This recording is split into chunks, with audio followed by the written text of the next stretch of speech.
우리 옆 사람하고 인사 나눕니다. 당신은 하나님의 보물입니다. 그렇습니다. 여러분, 한 사람 한 사람은 하나님의 보물입니다. 할렐루야. 매년 1월 둘째 주는 선교 주일로 우리가 지킵니다.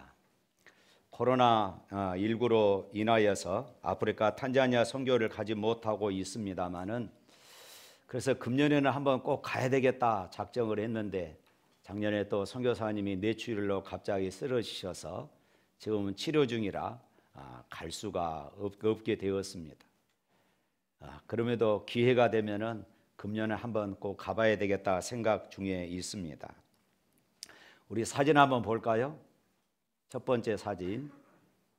자, 저 아이들이 제가 탄자니아 2012년도 처음 갔을 때에 밤중에 콩가 지역에 도착했는데, 그곳에서 처음으로 만났던 아이들이어서 제가 기념으로 사탕 하나 주고 사진을 찍어놨던 그런 모습입니다. 다음이요. 예, 그때 다 쓰러져가는 저런 집에서 살았지요. 그 옆에 이제 새로운 이제 예배당이 지어졌는데 이제 그렇게 변하게 됩니다. 그다음 탄자니아에 가서 제가 감동받았던 것은 예배당도 없이 저렇게 나무 그늘 밑에서, 이제 바오밥 나무가 있거든요. 이 바오밥 나무 그늘 밑에서 다 찢어진 노란색 물통이 보입니다마는 저것을 두들면서 찬양하고 춤추며 예배하는 그들의 모습을 보고 제 안에 말할 수 없는 감동이 왔습니다. 야, 탄자니아 선교 우리 교회가 꼭 감당해야 할 일이구나. 그렇게 작정했던 자리가 바로 저 자리였습니다. 다음이요. 예, 저런 모습들입니다. 오늘 설교를 준비하면서 그동안 아프리카 탄자니아, 이제 사진 지우세요. 아프리카 탄자니아 그 선교 일지들을 2012년도부터 한번 쭉 살펴보았습니다. 감동적인 일들이 많이 있었습니다. 처음 2년은, 처음에 나랑 같이 동행했던 분들은 다들 아시겠죠? 처음 2년은 우리가 렌트했던 차량에 에어컨이 고장 나가지고 선교 일정 내내 더위와 싸우면서 뜨거운 물을 마시면서 뜨거운 음료를 마시면서 그렇게 선교 투어를 했던 그런 기억들이 있습니다. 또 함께 갔던 선교 팀원들 중 말라리아에 걸려서 고생하는 이런 일들도 있었습니다. 우리가 주로 사역하는 지역이 콩가 지역이었는데 그때 당시만 해도 마땅한 숙소가 없었습니다. 그래서 하루 일정을 마치고 저녁에 샤워를 해야 하는데 샤워할 곳이 없습니다. 밖에서 물 한 통 받아서 우리로 말하면 푸세식 화장실에 들어가서 그곳에서 샤워했던 그런 모습들. 그래도 남자인 저는 괜찮았지만은 우리 여자 청년들은 참 곤욕스러운 그런 순간들이었을 것입니다. 2016년도에는 선교주에 줄 선물들을 우리가 작심하고 캐리어 14개를 준비를 했습니다. 봉고차 2대에 싣고 인천공항으로 가는데 2번이나 차가, 봉고차 1대가 고장이 난 것입니다. 어떻게 고쳐서 가는 중에 인천 영종대교 톨게이트를 지나는데 그곳에서 돈을 내고 멈췄다가 다시는 시동이 걸리지 않아서 그 자리에서 멈춰버리고, 그렇게 해서 캐리어 6개만 가지고 탄자니아에 갔던 그런 적도 있었습니다. 맨 처음 권사님 한 분의 헌신으로 탄자니아에 예배당 2개를 세웠고, 지금까지 20여 개 예배당이 우리 샘물교회를 통하여서 세워지게 되었습니다. 우리 샘물교회 소식을 듣고 우리 강주 전남에서 함께 동참해가지고 지금 60여 교회가 예배당이 건축이 되었습니다. 우리 교회 청소년들이 자기들도 교회를 세우고 싶다고 해서 용돈을 모으고 아르바이트를 해서 헌금을 하고, 교사들도 이 일에 함께 동참하고, 아프리카는 너무 멀어서 갈 수 없으니까 필리핀에다가 예배당을 건축을 했습니다. 탄자니아에 지금은 1,200만 원 정도 들지만은 처음 예배당을 세울 때는 800만 원이면은 세웠습니다. 그리고 사역자에게 지금은 100만 원 정도 하지만은 처음에는 80만 원이면은 새끼 벤 젖소를 사줄 수 있었고, 그 한 마리를 선물을 하면은 이 사역자는 배부르게 그 우유를 짜서 먹고 남은 것은 팔아서 필요한 식량들로 그렇게 바꾸어서 생활할 수, 아주 여유 있게 생활할 수 있으며, 그렇게 해서 마음껏 하나님의 복음 사역을 감당할 수 있었습니다. 이렇게 해서 우리가 세운 교회들이 많아지기 시작하니까 제 안에 이제 고민이 생겼습니다. 어떻게 하면 이 세워진 교회들이 부흥할 수 있을까? 어떻게 하면 우리가 세워놓고 그냥 방치하는 것이 아니라 해년마다 가면서 이들이 부흥할 수 있는 그런 이 불쏘시개를 우리가 제공할 수 있을까? 이런 고민이 생겼습니다. 그러던 중에 종종 아이들 또 청소년들이 나무 기둥을 세워놓고 다 떨어진 그런 축구공을 가져다가 맨발로 공차는 모습들을 보게 되었습니다. 하나님께서 지혜를 주신 것이에요. 우리가 세운 이 교회별로 교회 대항 축구 대회를 하면 좋겠다, 그렇게 생각을 했습니다. 그렇게 해서 맨 처음 대회는 첫 번째로 우리가 세웠던 콩과 교회에서 대회를 열었습니다. 당시에는 운동장이 없었기 때문에 현지 사역자들과 성도들이 이 밭을 고르게 골라서 그곳에다가 나무 기둥을 세워 골대를 만들어 놓았습니다. 그런데 그 다음 날 축구 대회를 시작하려고 보니까 밤중에 전날 세워놨던 축구 골대가 사라지고 말았습니다. 알고 봤더니 그 동네 사람들이 뽑아가 버린 것입니다. 맨 처음 축구 대회를 5개 교회가 참여했습니다. 우승팀에게는 젖소 1마리를 주고, 그리고 참가팀에게는 염소 2마리씩 그렇게 선물을 했습니다. 그런데 축구대회가 소문이 나면서 나중에는 12개에서 16개 교회가 참여하게 되었습니다.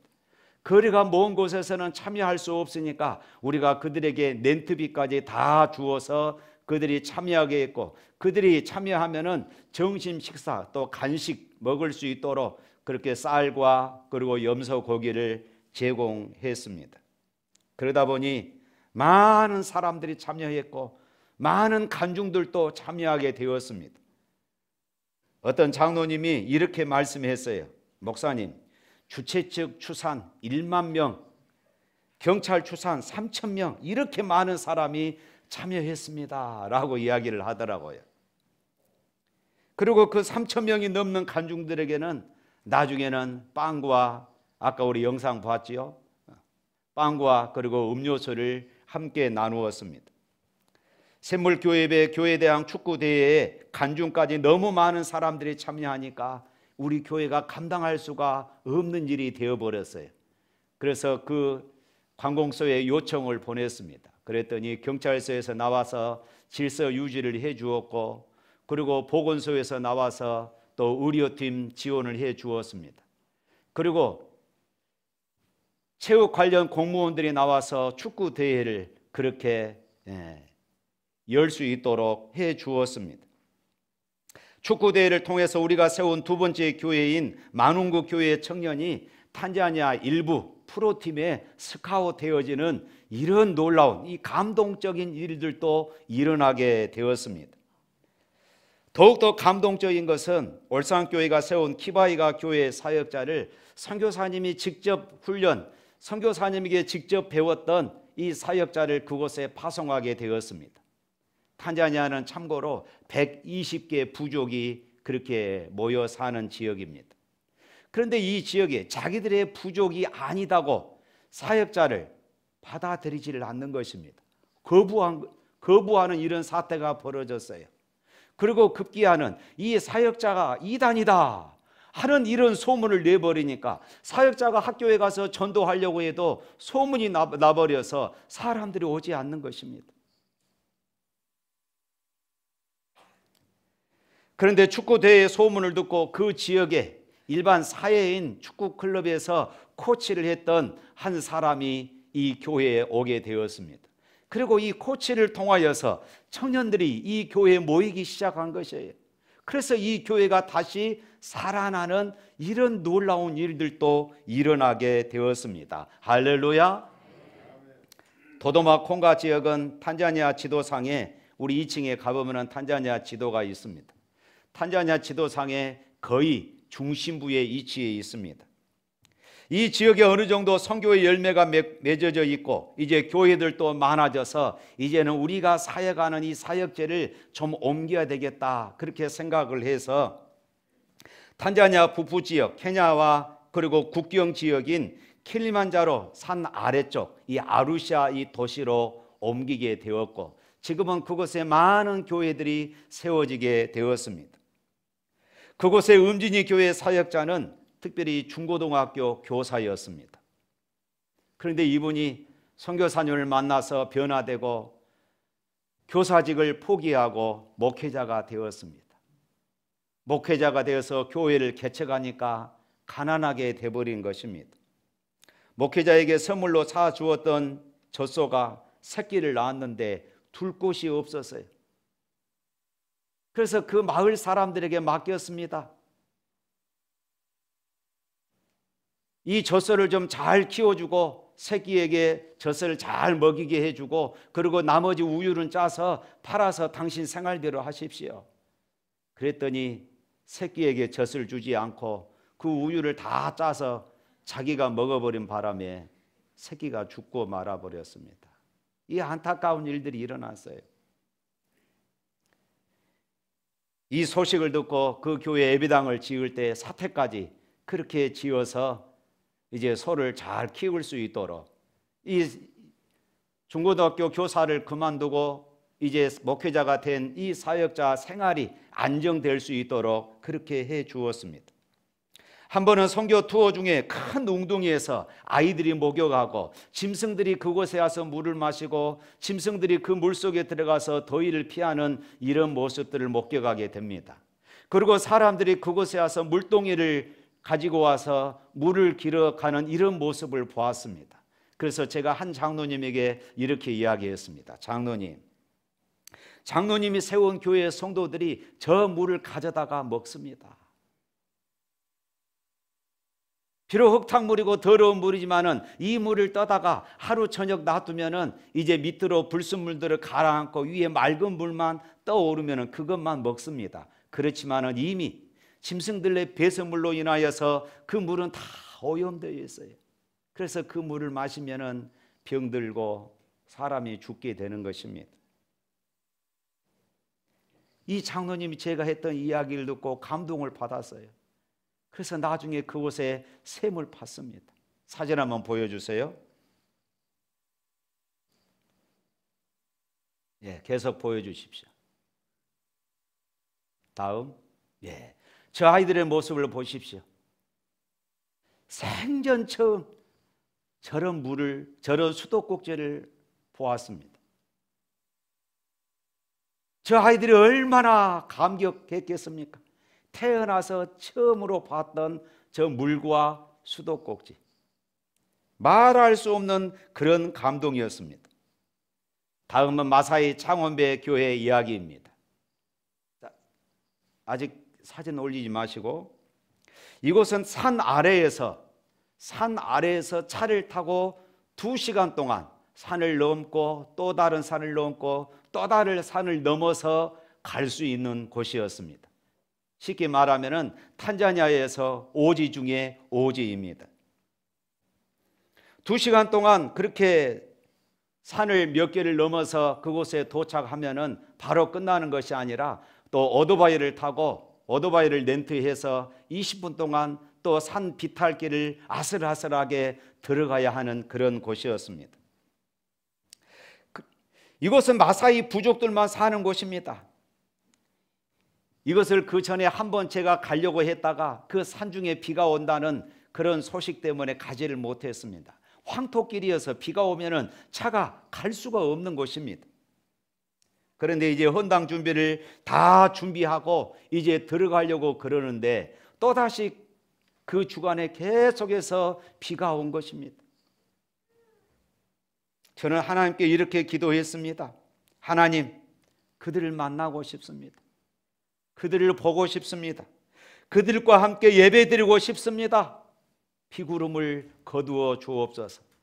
저도 기도했고 선교 팀원들도 기도했고 우리 교회 기도 요청을 해서 여러분들도 그때 기도를 했습니다. 그런데 다음날 아침에 일어나 하늘을 보았더니 일주일 동안 그렇게 새카만 구름들이 많이 있었는데 구름이 다 사라졌습니다. 할렐루야. 그 순간 하나님께서 저에게 이렇게 말씀하신 것 같았어요. 야 이놈아, 아무것도 염려하지 말고 기도하라고 했지 않느냐. 봐라, 왜 이리 걱정했느냐. 마치 저에게 그런 책망을 하는 듯한 그런 마음이 들었던 것이에요.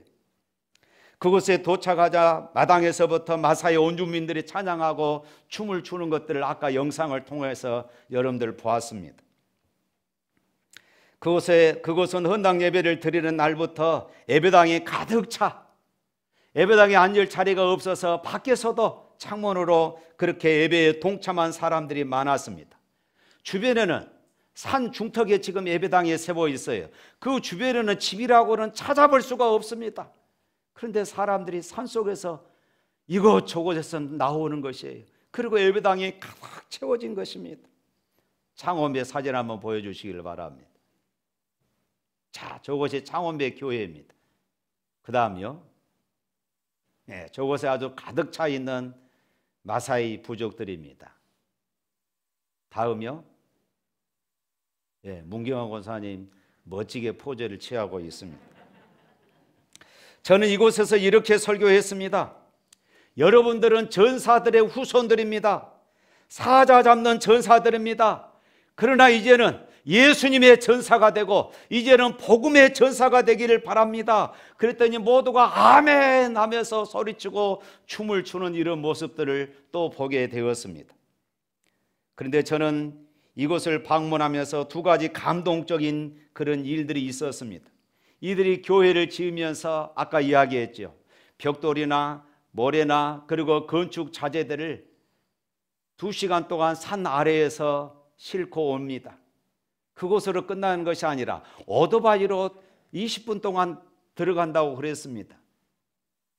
이 사람들은 그것을 나르기 위해서 그 길을 그것을 이고 손으로 들고 그렇게 날라서 저 산 중턱에 예배당을 세운 것입니다.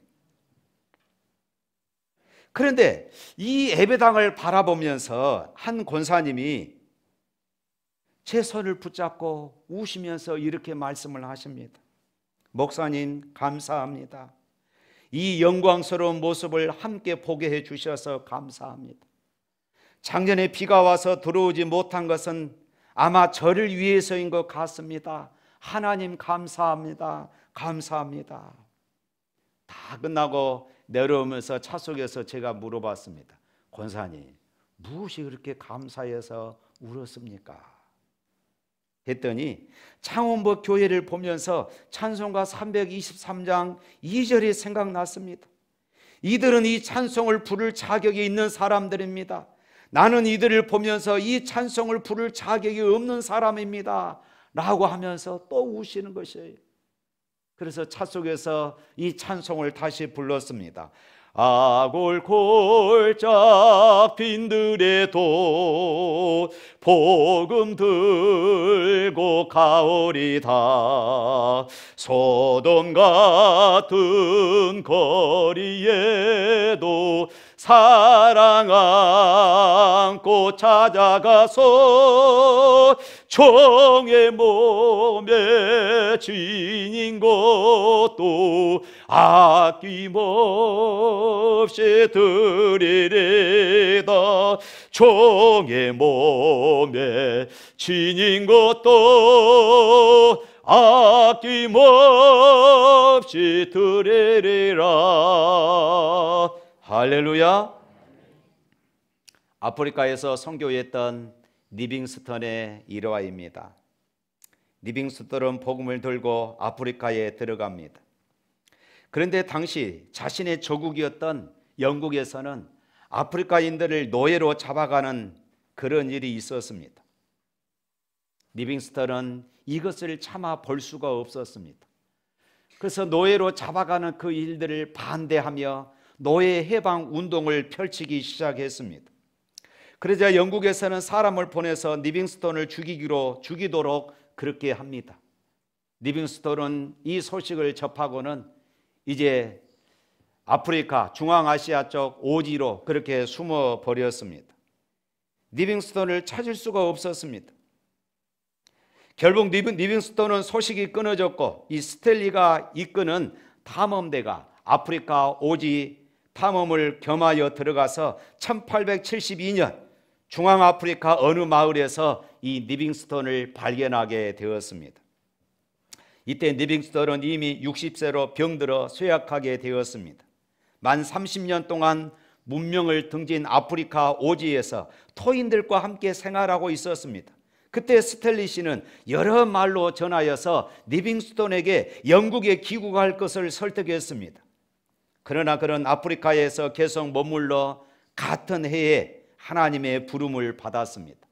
리빙스턴의 마지막 일기 1872년 3월 19일 리빙스턴의 생일날 쓴 내용이었습니다. 여기에는 이렇게 기록되어 있습니다. 오늘은 나의 생일이다. 나의 예수여, 나의 왕이여, 나의 생명이여, 나의 모든 것이여, 오늘을 기하여 다시 나를 바칩니다. 자비하신 아버지여, 나를 받아 주소서. 독생자를 나에게 주셨는데 이 못난 것 아무것도 아니지만 몽땅 바치오니 받아 사용하여 주옵소서. 리빙스턴은 무릎을 꿇고 기도하는 자세 그대로 시신으로 발견되었다고 그럽니다. 마지막 기도하면서 이 세상을 떠난 것입니다. 그는 하나님의 통치하심에 자기 생애를 맡기고 아프리카에 복음을 전하기 위해서 일평생 헌신했던 사람입니다. 주님은 그의 왕이셨고 그의 모든 것이었습니다. 온주민들은 그의 시신을 해부해서 그 내장들을 다 끄집어내서 산에 묻고 그리고 그곳에 방부제를 넣고 이것을 6개월 동안 이 시신을 메고 동아프리카 탄자니아까지 메고 와서 이 시신을 영국에서 온 배에 실어서 지금은 영국 웨스트민스터 묘지에 안장되어 있다고 그럽니다. 사도행전을 보면은 사도 바울은 1차 전도 여행을 성공적으로 마치고 자기를 파송한 안디옥 교회에 돌아와서 선교 보고를 하게 되어집니다. 그리고 다시 1차 전도 여행지를 돌아보며 이제 2차 전도 여행을 시작하게 됩니다. 그 결과 많은 교회들이 믿음으로 더욱더 굳건해지는 이런 일들이 일어났습니다. 그리고 수가 날마다 더해지는 역사가 나타났습니다. 바울은 꿈이 있었습니다. 이 아시아의 전역에 내가 복음을 전해야 되겠다. 여기서 이 아시아는 당시에 로마의 한 속주로서 에베소가 그 수도였습니다. 지금은 터키 지역입니다. 소아시아 서쪽에 위치한 곳입니다. 그런데 성령께서 그것을 막으셨어요. 오늘 6절 말씀에 이렇게 말합니다. 다 같이 읽어볼까요? 성령이 아시아에서 말씀을 전하지 못하게 하시거늘. 그리고 7절 말씀 읽어봅니다. 무시아 앞에 이르러 비두니아로 가고자 애쓰되 예수의 영이 허락하지 아니하는지라. 그런데 밤에 환상 중에 이런 소리를 들었습니다. 9절과 10절 말씀 읽어봅니다. 밤에 환상이 바울에게 보이니 마게도냐 사람 하나가 서서 그에게 청하여 이르되 마게도냐로 건너와서 우리를 도우라 하거늘 바울이 그 환상을 보았을 때에 우리가 곧 마게도냐로 떠나기를 힘쓰니 이는 하나님이 저 사람들에게 복음을 전하라고 우리를 부르신 줄로 인정함이러라.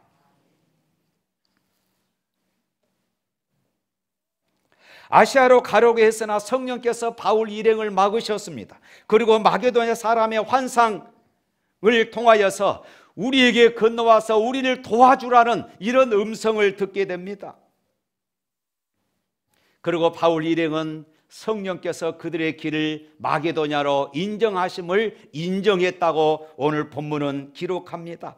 그렇게 해서 마게도냐로 건너가서 복음을 전하기로 하였습니다. 성령께서 바울 일행을 마게도냐로 건너가게 하신 것, 분명히 하나님이 인도하신 길이었지만은 그 길은 부와 그리고 편안함이 있는 곳이 아니었습니다. 환영받고 대접받는 그런 자리도 아니었습니다. 성령께서 인도하신 길은 바울을 적대시하고 죽이려고 하는 사람들이 기다리고 있었던 바로 그런 도시였습니다. 그러나 기억하십시오. 자기 욕심에 의해서가 아니라 말씀이 있고 그리고 그 말씀이 성취되는 일이 있기 때문에 주님께서 인도하시는 길을 마다하지 않고 가는 사람, 바로 그 사람이 성령 충만한 사람인 줄로 믿습니다. 안디옥 교회가 기도하다가 성령의 말하게 하는 소식을 들었습니다. 바울과 바나바를 따로 세우라. 그들은 바울과 바나바를 따라 세워서 선교사로 파송하게 되어집니다. 그때 수많은 역사가 일어났고 교회들이 세워지는 역사들이 일어났습니다. 사랑하는 성도 여러분, 세계 구석구석에서 우리의 도움이 필요한 사람들이 우리를 향해서 부르는 소리를 우리 샘물교회도 들어야 할 줄로 믿습니다. 건너와서 우리를 도와주십시오. 우리에게 복음을 전해 주십시오. 우리는 이 금오동 강주를 벗어나야 합니다. 아프리카를 보아야 하고 몽골 땅을 보아야 하고 필리핀을 보아야 하고 탈북민들을 보아야 합니다. 온 세계 땅끝까지 건너가서 주의 복음을 증거하는 그런 교회가 되어야 할 줄로 믿습니다. 고린도전서 9장 16절에 바울은 이렇게 말합니다. 내가 복음을 전할지라도 자랑할 것이 없으면 부득불할 일임이라. 만일 복음을 전하지 아니하면 내게 화가 있을 것임이라. 아멘. 전하지 않으면 우리가 주님 앞에 서게 될 때에 큰 책망을 받게 될 것이라 하는 말씀입니다. 사랑하는 성도 여러분, 드로와 환상을 본 바울은 자신의 꿈을 포기하고 성령님의 인도하심에 순종하였습니다. 우리들은 어떻게 해야 합니까? 우리들의 꿈을 포기하고 하나님의 인도하심에 기꺼이 순종하면 하나님이 하실 줄로 믿습니다. 문제는 어디 있습니까? 선교의 환상을 가지는 것입니다. 오늘 설교 제목처럼 선교의 환상을 가지는 것이에요. 선교의 꿈을 꾸어야 합니다. 우리도 드로아의 환상을 보아야 합니다. 선교는 꿈을 꾸는 자를 통하여서, 선교의 환상을 보는 자들을 통하여서 이루어집니다. 주님은 명령하십니다. 너희는 온 천하에 다니며 만민에게 복음을 전파하라. 할렐루야. 아프리카 탄자니아의 선교를 하면서 제 안에 중요하게 여기는 것이 하나 생겼습니다. 그것은 다음 세대를 준비하는 것입니다. 유치원부터 하나님의 말씀을 양육할 수 있다면 이들이 나중에 성인이 되어 탄자니아와 그리고 아프리카 전역의 믿음의 일꾼들이 될 수 있겠구나 하는 환상이었습니다. 그래서 우리가 키바 지역의 유치원과 초등학교를 세우게 된 것입니다. 이제 금년에 5학년까지 되었습니다. 이제 1차 공사로 세워진 교실이 부족하게 됩니다. 우리가 계획한 대로 2차 공사를 시작하여 부족한 교실들을 우리가 채워 넣어야 합니다. 2차 공사는 단순히 교실만 우리가 세우는 것이 아니라 기숙사까지 지어야 합니다. 교실 한 칸에 우리가 1,000만 원씩 헌신을 했습니다. 이 일의 환상을 가지시고 하나님이 여러분들 안에 감동을 주실 때에 기꺼이 순종할 수 있기를 주님의 이름으로 축복합니다. 우리 키바 사진 한번 볼까요? 저것이 우리 평면도입니다. 여러분들을 보시기에 오른쪽에 길게 위에서부터 아래로 늘어진 저것이 아직 완성이 안 되어 있습니다. 저것이 우리가 2차로 지어야 할 기숙 학교가 되는 것입니다. 계속해서 보여주시길 바랍니다. 우리가 기공식 때 찍었던 사진입니다. 학교 옥상에서 찍었던 학교 전경 지금 건축하고 있는 모습이죠. 다음 저렇게 또 다 지어졌습니다. 다음이요. 교실이 저렇게 이쁘게 되었습니다. 다음 또 있는가요? 없다고 그럽니다. 제가 안 좋습니다.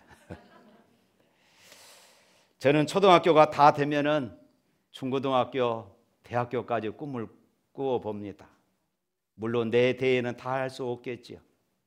우리 다음 때에, 우리 대에 하지 못하면은 우리 다음 때가, 우리 청년 세대들이 이것을 바톤을 이어받아서 계속해서 이 꿈을 이어가야 할 것입니다. 특별히 여기에는 엘리트를 키우기 위하여서 한국인 선교사가 이 학교를 지금 운영하고 있습니다. 한국적인 그런 교육, 한국에서 하는 그런 교육 프로그램들, 실제로 한국에서 교사로 지냈던 분이 지금 이곳에서 헌신하고 한국 같은 그런 교육 프로그램들을 적용하여서 엘리트를 지금 만들어내려고 하고 있습니다.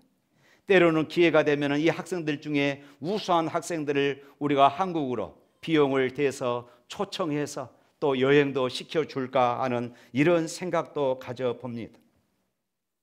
140여 년 전 우리나라에 들어왔던 선교사들이 그랬습니다.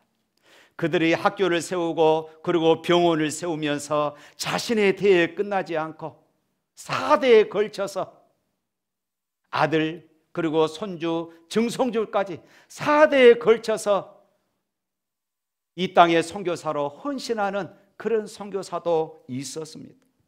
이제 우리가 그 빚진 자의 심정, 복음의 빚진 자의 심정을 우리가 가져야 하는 것입니다. 특별히 2023년은 샘물교회가 50주년이 되는 해입니다. 저는 이 50주년 되는 해에 선교지의 놀라운 그런 환상을 꿈꾸고 있습니다. 2012년 아프리카 선교를 처음 시작하면서 코로나 시절 외에는 한 번도 멈추지 않았습니다. 우리 샘물교회가 땅을 사고 예배당을 건축하면서 은행빛이 있는 가운데서도 아프리카에 예배당을 세우고 샘을 파며 선교하는 일은 멈추지 않았습니다. 그러면서도 하나님께서 은혜 주셔서 은행빛을 다 갚게 되었습니다. 이 모든 일은 하나님께서 하셨습니다. 하나님의 은혜입니다. 하나님께 모든 영광을 돌립니다. 할렐루야. 어떤 분은 말합니다. 은행빚을 다 갚았으니 이제는 주차장 부지를 구입하자고 합니다. 물론 이것도 해야 되겠지요. 그러나 그것이 우선이 아닙니다. 우리가 건축 중에도 탄자니아 선교를 멈추지 않았던 것처럼 우리 샘물교회가 복음을 위해서, 선교를 위해서 쓰임받는 그런 도구가 되어야 할 줄로 믿습니다. 그러면 비좁은 주차장도 하나님께서 해결해 주실 것을 저는 분명히 믿습니다. 할렐루야. 사랑하는 성도 여러분, 선교의 환상을 보시기를 바랍니다. 아프리카의 환상을 보시기를 바랍니다. 복음의 환상을 보시기를 바랍니다. 그리고 순종하시기를 바랍니다. 커피값 한 잔, 치킨, 피자 한 판 덜 먹으면 얼마든지 하나님께서 기뻐하시는 이 일에 동참할 수 있습니다. 한 작은 소년의 도시락 하나가 5,000명을 먹이고 12광주리가 남았던 것처럼 우리가 드린 조그만 그런 선교 헌금이 아프리카에 그리고 세계 곳곳의 선교지에 놀라운 일들을 하나님이 하실 것을 믿습니다. 우리 찬양하겠습니다.